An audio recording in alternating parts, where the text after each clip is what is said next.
자영업자들의 통계를 문재인 정부 때 조작했다는 그런 의심이 나왔습니다. 야, 저는 충격적이라고 생각해요.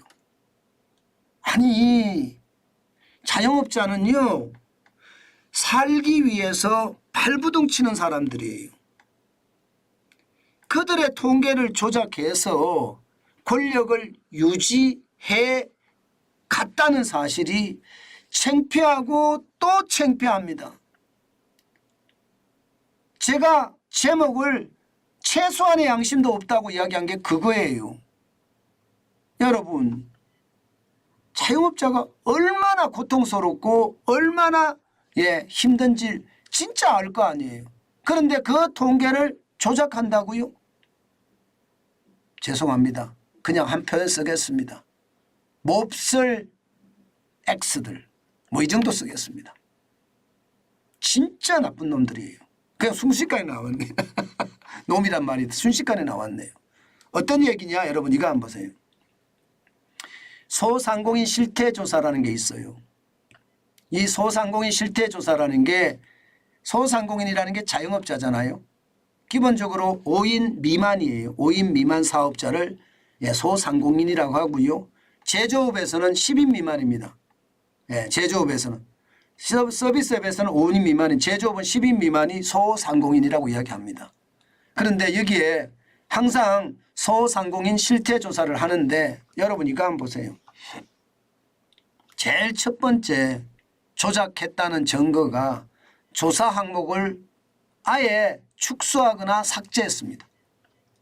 뭘 삭제했느냐? 소상공인 고용 현황이라는 것, 그 메뉴 자체를 삭제해버렸어요. 실태조사를 하는데 이 소상공인 고용 현황에 들어가는 내용은요, 매출이나 영업이익이나 근로자임금이나 근로일수나 4대 보험 가입 여부나 혹은 최저임금 적정성 평가나 이런 게 들어가 있습니다.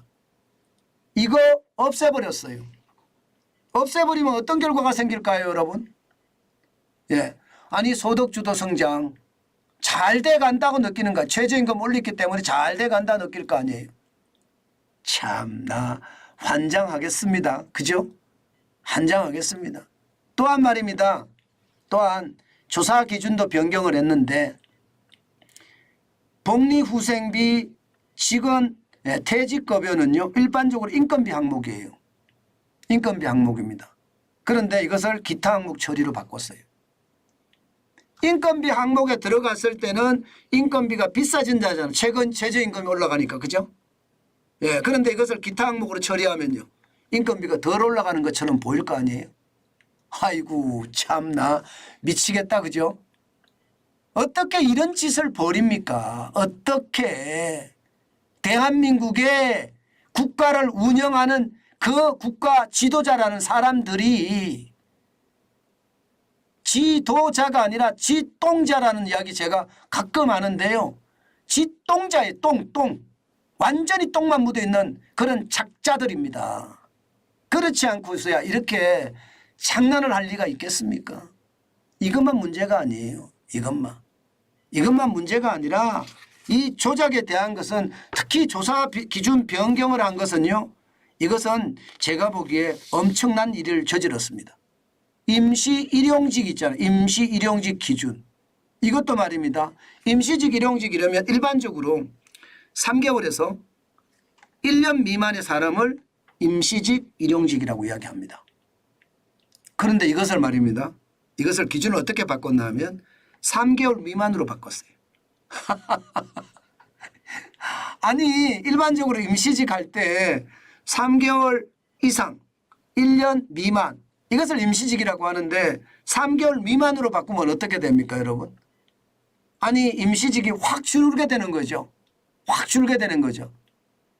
어떻게 이런 짓거리를 합니까 진짜로. 이러니 말입니다.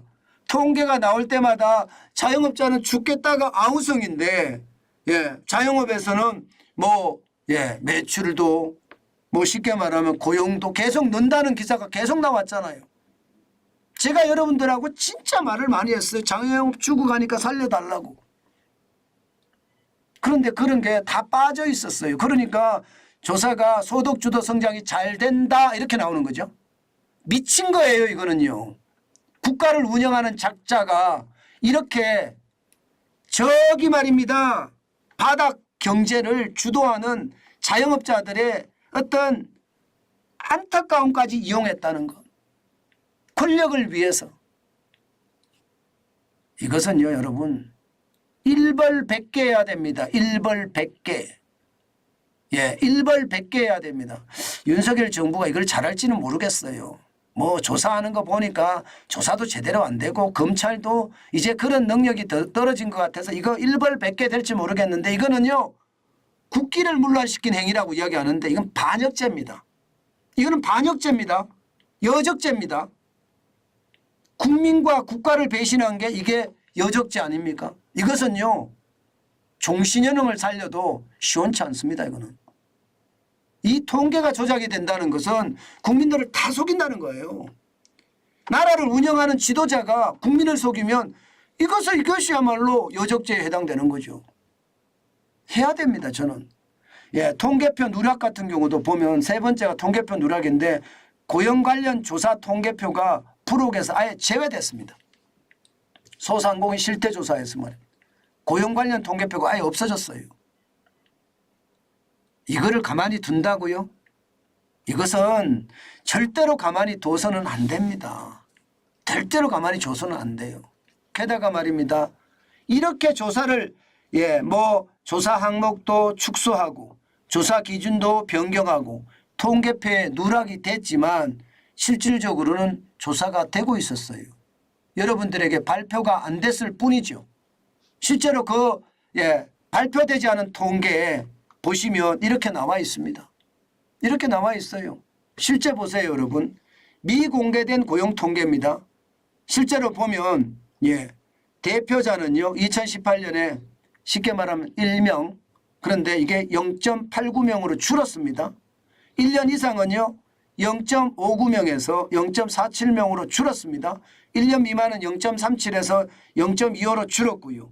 무급가족도 0.27에서 0.23 기타도 0.08 똑같습니다. 그러나 전체 종사자 2.31에서 1.92로 줄었습니다.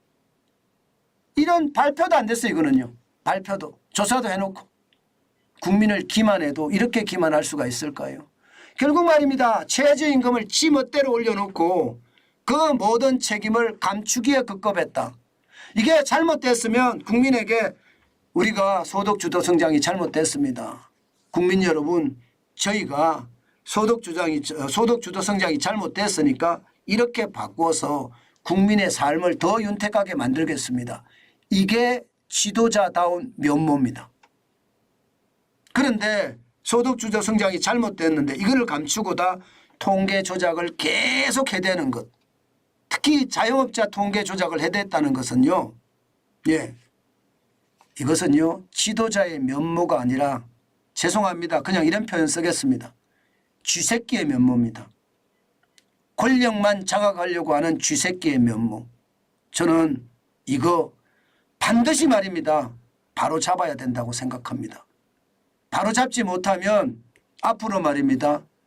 국가 권력을 잡는 사람들이 이런 일을 재반복할 거예요. 그러면 나라는요. 완전히 구렁텅이가 아닙니다. 늪이 아닙니다. 침몰할 겁니다. 이거 발본색원해야 되고요.